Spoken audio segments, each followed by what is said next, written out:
I grew up in Massachusetts, and every summer for as long as I can remember, I'd spend 3 months in a classic coastal New England town. If you've ever been in that part of the country, you know exactly the kind of place I'm talking about. I had a big group of friends who all did the same thing, and after finishing our summer jobs each day, we'd meet up and get into all sorts of mischief. This incident happened when I was 19, same age as most of my friends at the time. I had just finished my shift working as a dock hand. Like usual, I messaged the group to see what was going on that night, then drove to pick up my friend, let's call him Emerson, from his job so we could go grab some booze. He was the one with the fake ID. After buying the alcohol, we returned to the small town where we stayed. We decided to take out my family's boat. I had permission to use it on my own and crack open some beers while waiting for the others to finish up their shifts. We cruised around the little peninsula until we reached this spot where lots of people usually anchor and hang out.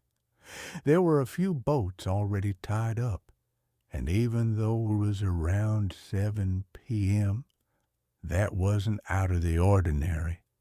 We dropped anchor in a spot between two other boats and kicked back with our drinks. We were enjoying ourselves, listening to the music coming from the boat to our left, when the one on our right took off. After a while, the music on the remaining boat shut off, and we figured they were packing up too. So in our tipsy state, Emerson and I started yelling dumb stuff like, "Turn the music back on," and groaning dramatically to keep the vibe alive. But the music didn't return. We were sitting up front, sipping our drinks again, when Emerson suddenly said, "Dude, look." I turned around and saw 3 people standing silently at the edge of their boat, just watching us. I couldn't help but laugh at first, partly because I was drunk, and I turned back around. But Emerson kept staring, visibly uneasy. I've never had a strong danger radar.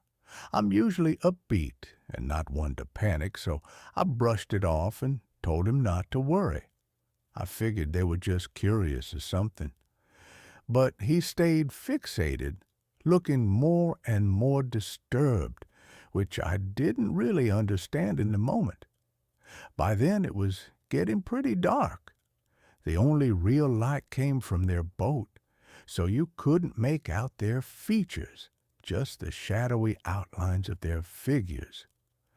After trying and failing to snap Emerson out of his weird mood, I looked back again and saw the 3 of them hadn't moved, still standing there, still staring. I figured they were messing with us.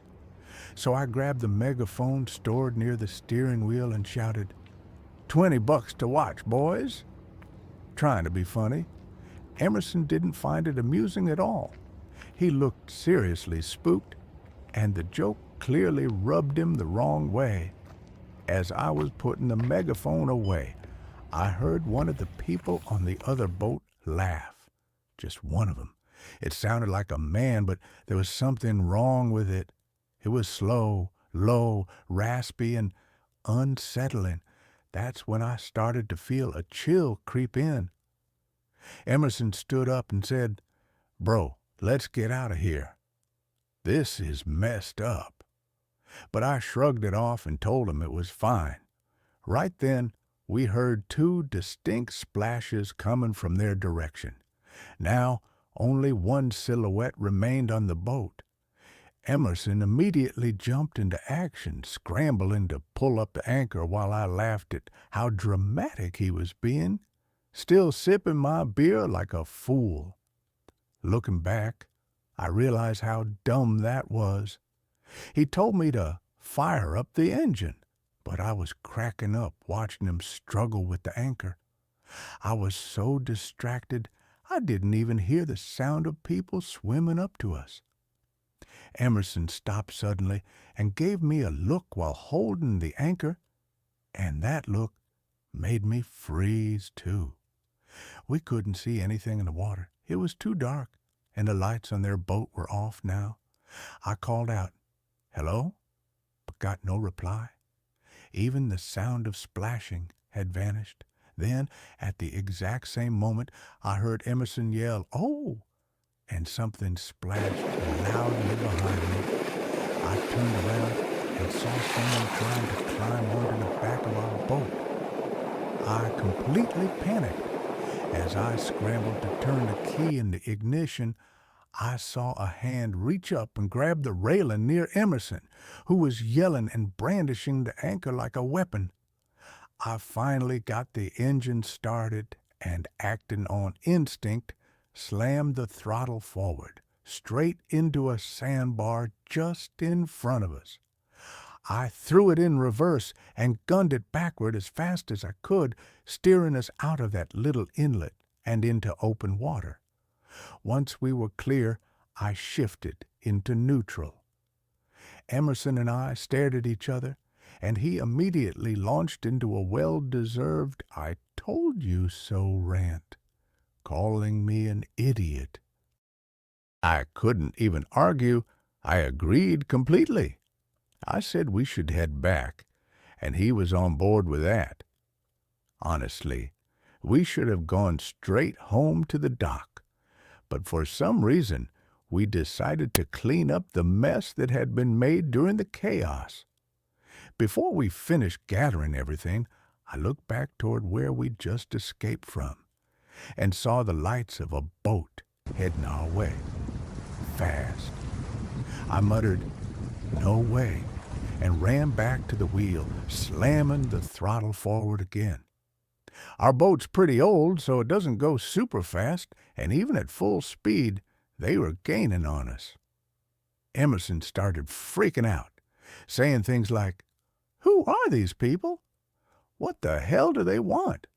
Why can't we just enjoy the water?" I told him to calm down while keeping my focus locked on getting to the dock. After about 5 minutes, we could see it in the distance, but the other boat was so close now that we could see its bow rising and falling with the waves. I honestly didn't know what to do. I suddenly veered left, steering the boat as close to the shoreline as I could without running aground. Somehow, the boat chasing us turned off in the other direction. We finally exhaled in relief, though I still kept us at top speed until we reached the dock. Once we tied up and checked the boat, thankfully no damage, we met up with the rest of our friends and told them what had happened. We tossed around a few theories. Maybe they wanted to rob us. Maybe they were trying to steal the boat.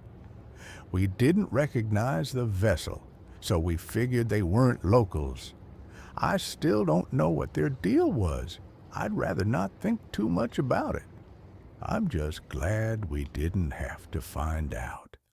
And I'm especially grateful Emerson was there. Without his instincts, that night could have ended very differently.